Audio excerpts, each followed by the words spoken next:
በስመ አብ ወልድ ወመንፈስ ቅዱስ አሐዱ አምላክ አሜን። በስመ አብ ወልድ ወመንፈስ ቅዱስ አሐዱ አምላክ አሜን። በስመ አብ ወልድ ወመንፈስ ቅዱስ አሐዱ አምላክ አሜን። ክርስቶስ ትንሣኤ ሙታን በዐቢይ ኃይል ስልጣን አሰሮ ለሰይጣን አግዓዞ ለአዳም ሰላም እምይእዜሰ ኮነ ፍስሐ ወሰላም። ሰላም እግዚአብሔር ይብዛላችሁ ውድ እና የተከበራችሁ ውድ ቤተሰቦች ውድ ኢትዮጵያውያንና ኤርትራውያን እንደምን አላችሁ? እኔ ያለው እግዚአብሔር ይመስገን። አዲስ የሆናችሁ ለቤቴ ሰብስክራይብ አድርጉ፣ ነባሮች አብርቱኝ እያልኩኝ ግንቦት 15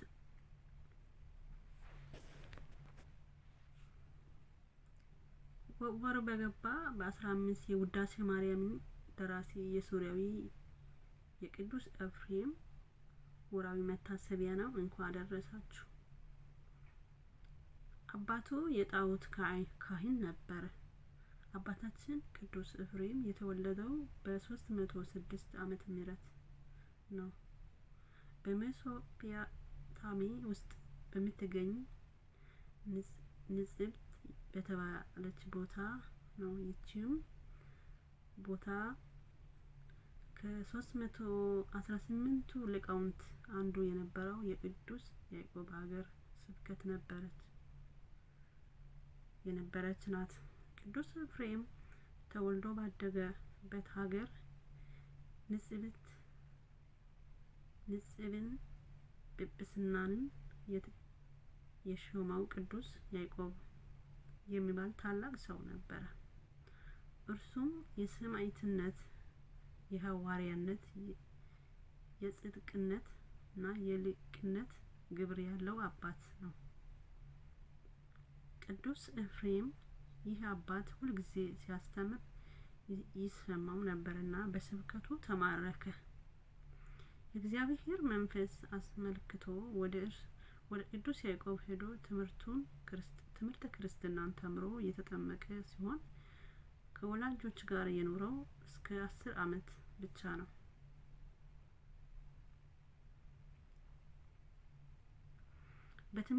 በትምህርተ ክርስትና አምኖ ከተጠመቀ በኋላ ግን በቅዱስ ያዕቆብ ዘንድ ብሕትውና ተወስኖ በመማርና በማስተማር ኖረ።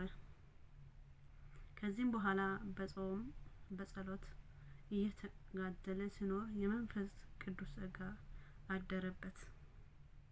አሕዛብን ተከራክሮ አስተምሮ ረታቸው ጀመረ። በ325 ዓመተ ምህረት ኤጲስቆጶሳት ቢሆንላቸው አርዮስን አስተምሮ መክረው ከክህደቱ ለመመለስ እሺ ባይላቸውም ግን አውግዞ ለመመለስ በኒቅያ ሲሰበሰቡ ቅዱስ ኤፍሬም ከአባ ያዕቆብ ጋር አብሮ በጉባኤው ተገኝቶ ነበረ። አርዮስን አውግዞ ከለዩት በኋላ ቅዱስ ኤፍሬም በዛች ሌሊት ከምድር እስከ ሰማይ ሲደርስ የብርሃን ምሰሶ ተተክሎ አየ። ከዚያም በኋላ ባስልዮስ ቅዱስ ኤፍሬምን ዲቁና ሾመው። ከጥቂት ወራት በኋላ ቅስና ሾመው። ከዚህም በኋላ ትሩፋቱ ዓለም ሁሉ አበራ። ቅዱስ ኤፍሬም ከታላቁ ባስልዮስ ከተማረ በኋላ ሀገረ ስብከት ተሰጥቶ ያስተማር ጀመረ። ቅዱስ ኤፍሬም ክርስትና በሚገባ ሲያስተምር የእመቤታችን ፍቅር ይበዛላት ጀመረ። እንደ ዛሬው የእመቤታችን ምስጋና በአንደበት እንጂ በመጽሐፍ አይገኝም ነበርና ቅዱስ ኤፍሬም ግን ከሉቃስ ወንጌል በ6ኛው ወርን ይወድሰዋን እና ጸሎተ ማርያም አውጥቶ በየዕለቱ በእድሜዋ ልክ 64 ጊዜ ያመስግናት ነበር። እመቤታችን ከልቡ ከመውደዱ የተነሳ የእመቤታችን ምስጋናዋ እንደ ሰማይ ኮከብ እንደ ባህር አሸዋ በስቶልኝ እንደ ልብስ ለብሼ እንደ ምግብ ተመግቤ እንደ ውሃ ጠጥቼ ረክቼ እያለ ሲመኝ ይኖር ነበር። ይሻቱትን መስጠት ለመንፈስ ቅዱስ ልማዱ ነውና ቅዱስ ኤፍሬም የፈለገውን ገለጡለት። አምላክ የወለደች እመ ብርሃን በገሃድ ተገልጣለት የልቡን ፍቃድ ፈጸመችለት። ዛሬ እየጸለየን ጸጋ በረከት የምናገኝበት ውዳሴ ማርያምን ደረሰላት። ውዳሴዋን ሲደርስላት እርሱ አእላፍ ቅዱሳን መላእክት ጻድቃን ሰማዕታት አስከትላ ወርዳ በፊቱ ትቀመጣለች። እርሱም በመንፈስ ቅዱስ ተቀኝቶ ባጭር ታጥቆ እጅ ነስቶ በፊቱ ይቆማል። እለቱ ሰኞ ነገም ነው። እንዲህም ሆነ። የነገ ተግባሩን አድርሶ ከመካነ ግብሩ ተቀምጦ ሳለ እመቤታችን ትመጣለች። የብርሃን ምንጣፍ ይነጥፋል። የብርሃን ድባብ ይዘረጋል። ከዚህም ላይ ሆና ሰላም ላክ ኦ ፍቅርዬ ወፍቅርዬ ወልድዬ ኤፍሬም ትለዋለች። እርሱም ታጥቆ እጅ ነስቶ ይቆማል። ወዲስኒ ትለዋለች። እርሱም ሰማያውያን መላእክት ምድራውያን ጻድቃን ሰማዕታት ያንቺ ማመስገን የማይቻላቸውን ለኔ እንደምን ይቻለኛል አላት። እመቤታችን በመንፈስ ቅዱስ እንደቀበለ ተናግራ አለችው። ባርክኒ ይላታል። እርሷም በረከት ወልድዬ ወአቡዬ ወመንፈስ ቅዱስ ይደርክ ላይልክ በላይልክ ትሏለች። ትርጓሜውም የልጄ የአባቱ የቅዱስ መንፈሱ በረከት ይደርብህ ብላ በያዘችው መስቀል ትባርካለች። ጥዑም ልሳን ቅዱስ ኤፍሬም ተባርኮ መንፈስ ቅዱስ እንዳጸናው ቀለም ስተት አድርጎ አመስግኗል። እመቤታችን ስታደርሰው በሰባት ክፍል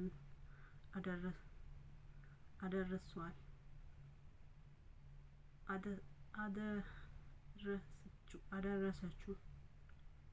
ምስጋናዋም የሰባት ዕለታት ውዳሴ ማርያም ነው። የደረሰላትም የእመቤታችን ውዳሴዋ በሰባት ቀን ከደረሰላት በኋላ በብርሃን መስቀል ባርከው ምስጢር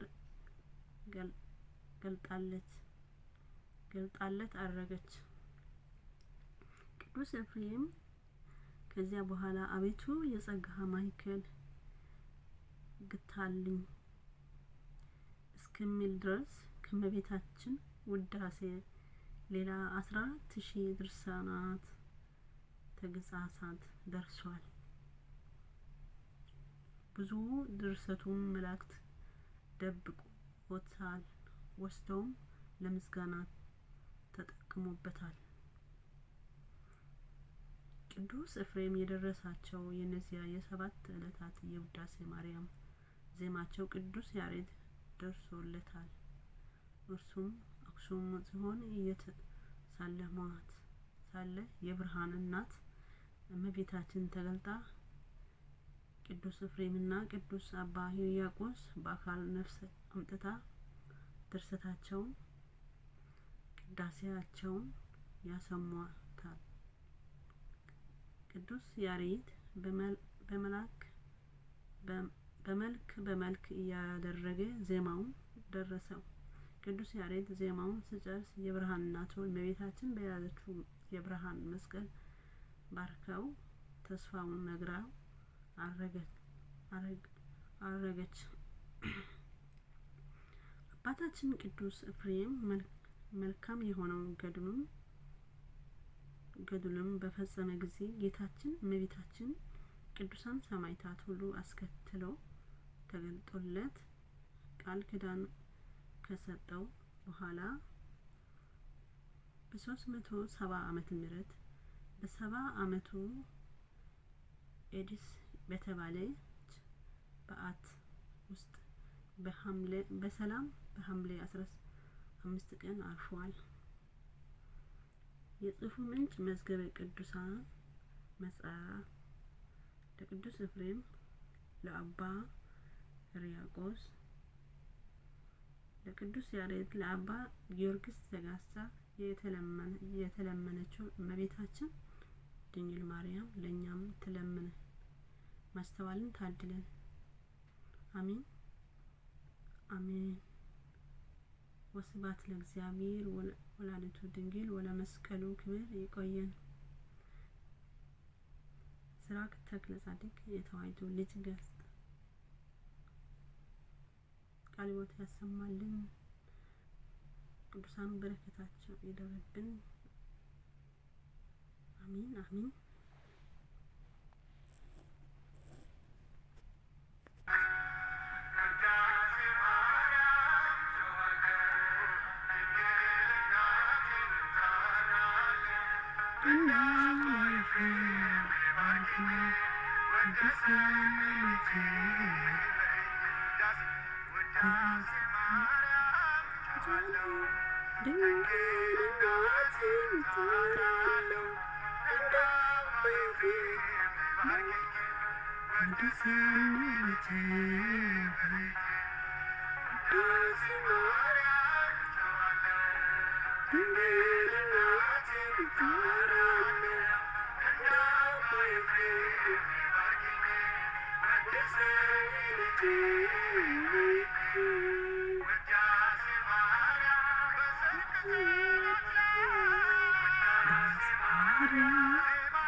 ውዳሴ ማርያም ድንግል እናቴን እጠራለሁ እንደ አባ ኤፍሬም ባርኪኝ ወድስልኝ ልጄ ነይልኝ ማርያም ድንግል